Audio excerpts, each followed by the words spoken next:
Hello and welcome back to the channel. I am your host Maria Legier, Lord of all that I survey, reminding you that I have a book coming out. This is the cult of feminism proper.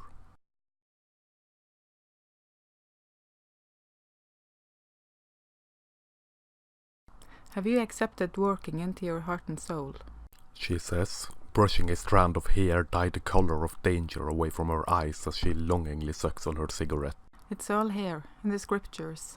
She continues, blowing a cloud of acrid blue-tinged smoke from her lips, half-parted, cracked and vibrating with some strange inner restlessness almost, but not quite, mimicking nervousness.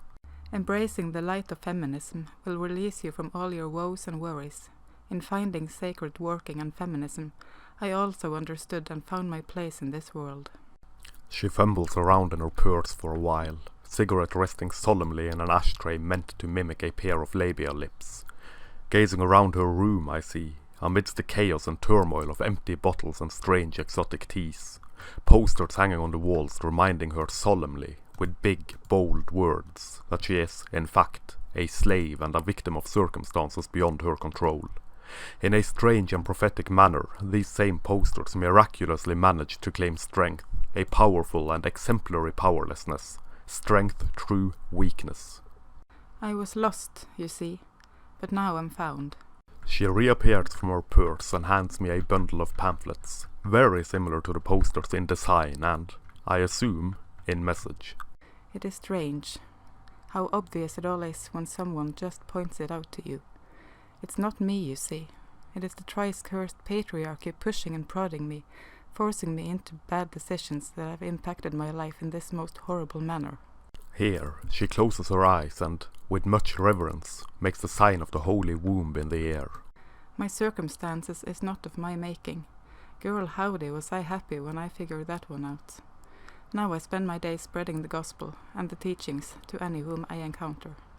Against such conviction one would be hard-pressed to argue, I think, as I sip the bitter tea and ponder what the hell I am doing here in the first place. Some strange force compelled me into this darkly lit room, yet I can scarce understand it. It is not her room, that much is for certain. There is a certain air of headquarters floating around in here.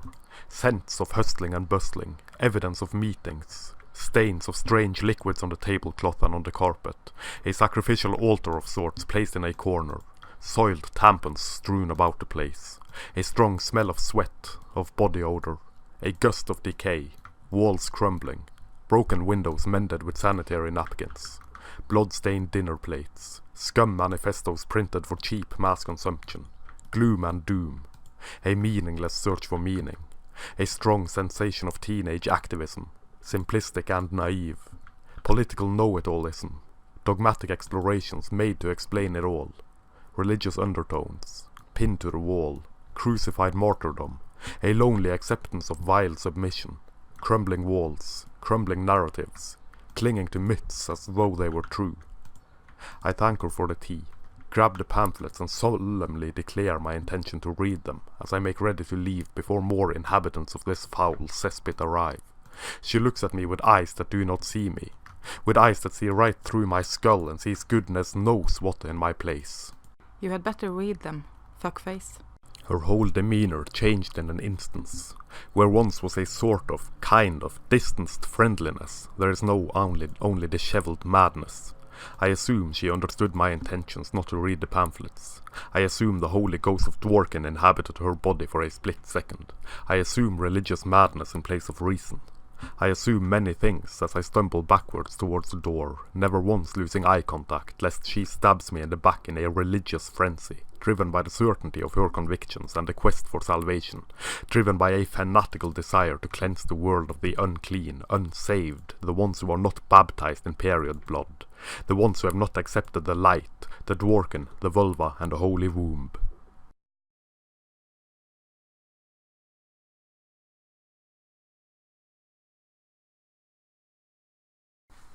We search for meaning, and we think we find the answer. These lives of ours is a great stumble and tumble towards the grave, a great wide chasm between birth and death that has to be filled with something. The eternal search for meaning is a confounding spectacle of weirdness. The meaning of life, I think, is not found, nor is it meant to be found. It is permanently sought, life being more about a journey than any conclusion. Considering that the conclusion to life is death, which in itself makes little meaning, little sense, little of anything, there is little reason to keep searching for an answer to this age-old question. So pass the time with tiny tipsy trivialities instead. Point to this and point to that to define and to explain something that is above and beyond explanation, always burying the fear of death and meaninglessness beneath layers of problems created to build an illusion of answers and of meaning. Then claim you have found the answer, that you have found meaning in that which is absurd and meaningless. Life, consciousness, meaning. Seeking answers in the meaningless is, quite literally, meaningless. This is obviously not to say that one cannot have meaning, goals and things of that nature in one's own life. Of course one can. To claim, however, that there is some overarching answer to the massive spectacle of life that is easily broken down into black and white or good and evil, and so forth and so on, builds a fantasy upon which one can do little but point fingers and proclaim that all must live as oneself does and believe and act accordingly. Humanity are, to my insomniac eyes, exemplary and fantastic in this regard, in this grand quest for answers where there is no meaning. For we are blessed with consciousness and curious curiosity, with an urge to seek and to explain the why, the what, the wherefore and whereto. I consider this inquisitiveness, this curiosity, to be one of the greatest traits of humanity. Don't get me wrong.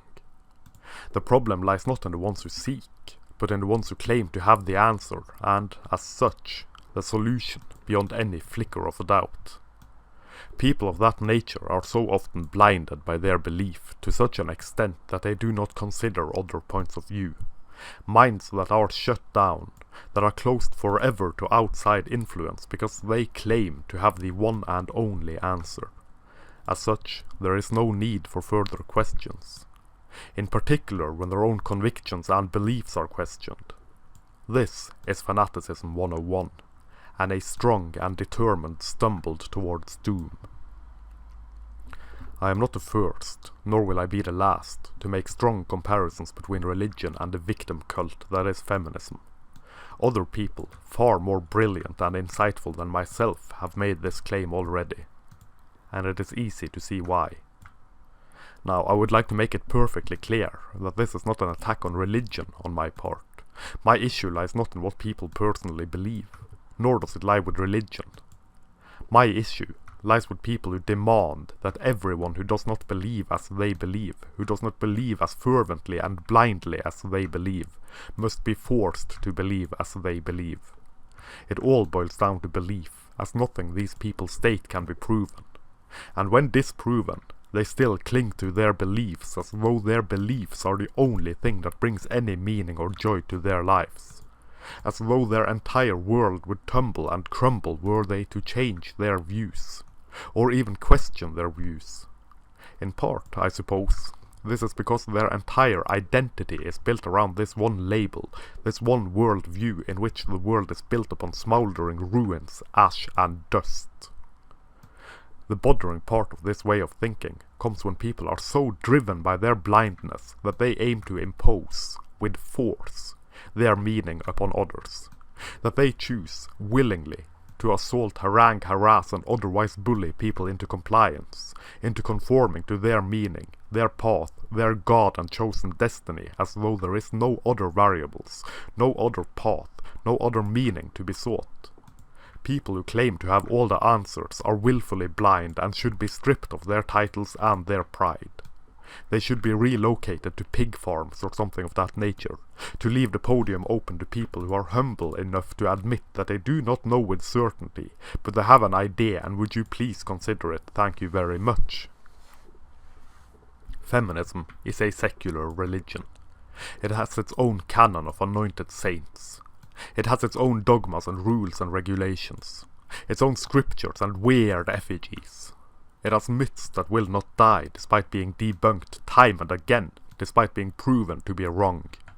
It is built around the belief that women are the chosen tribe and that men are both God and the devil, the ones responsible for all the evils of the world, as well as being the ones meant to fix it all.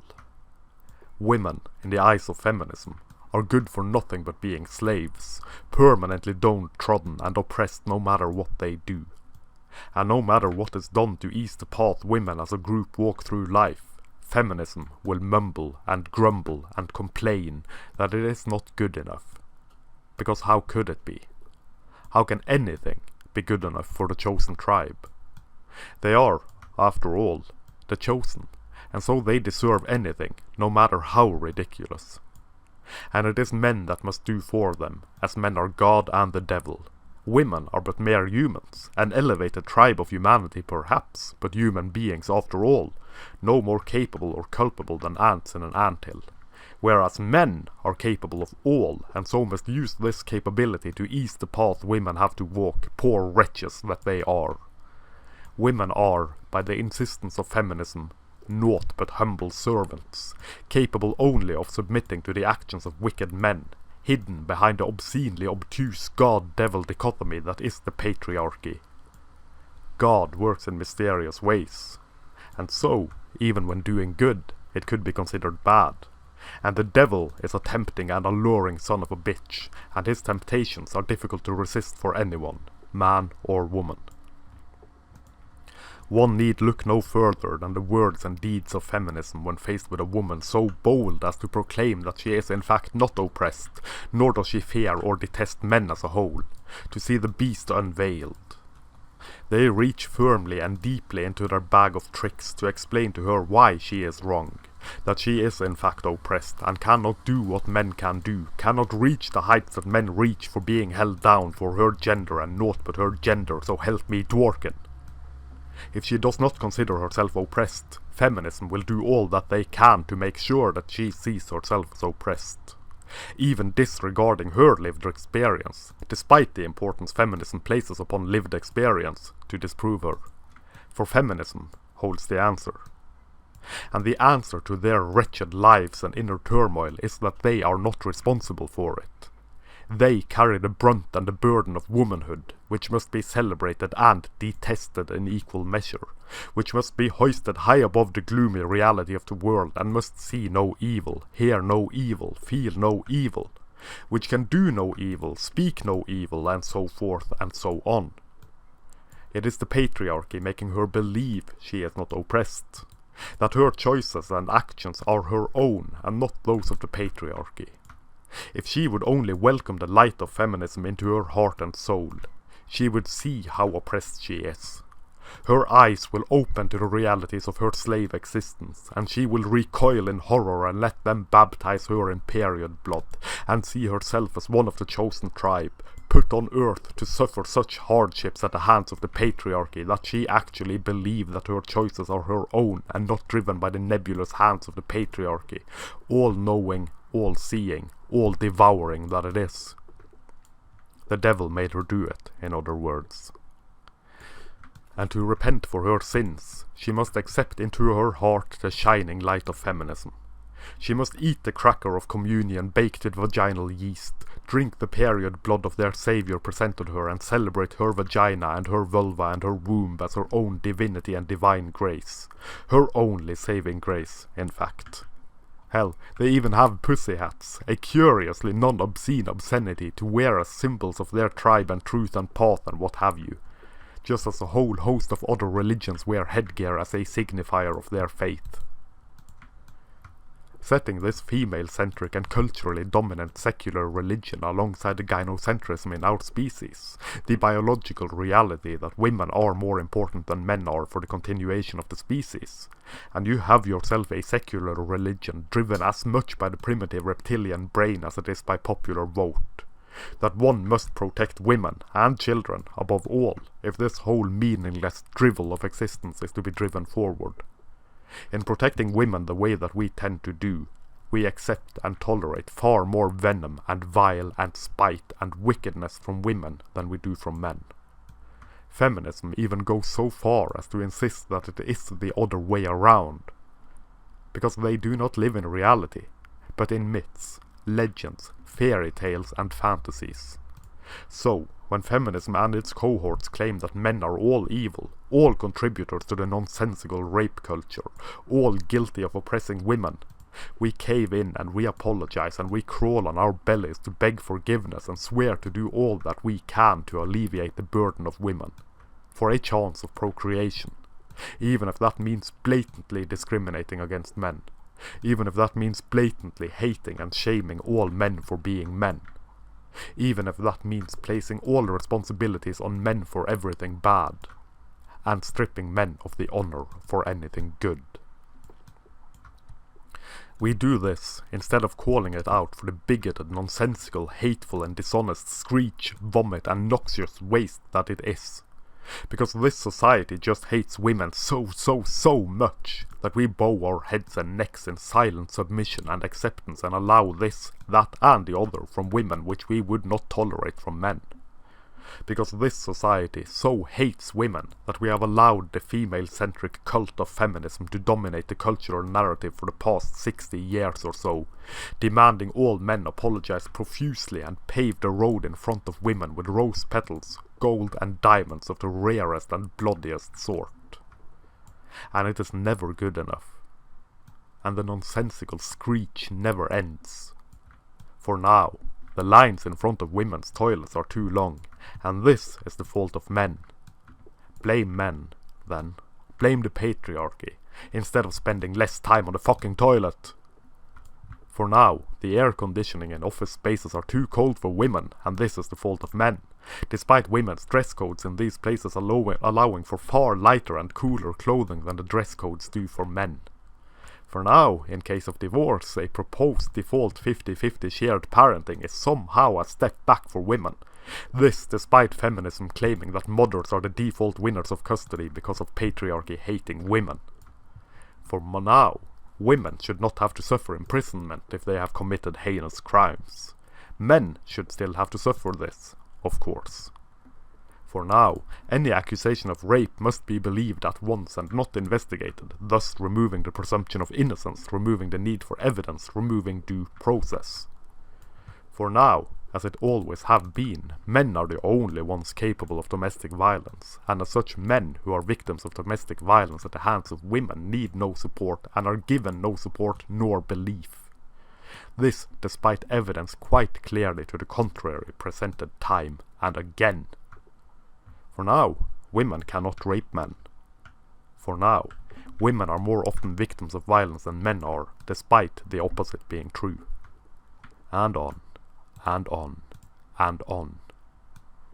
And still they yammer on, lost endlessly within this perplexing maze of their own design, dimly lit clitoral corridors of self-assured weakness, frailty, insecurity and lack of personal agency clothed for some peculiar and unbelievable reason as strength in adversity.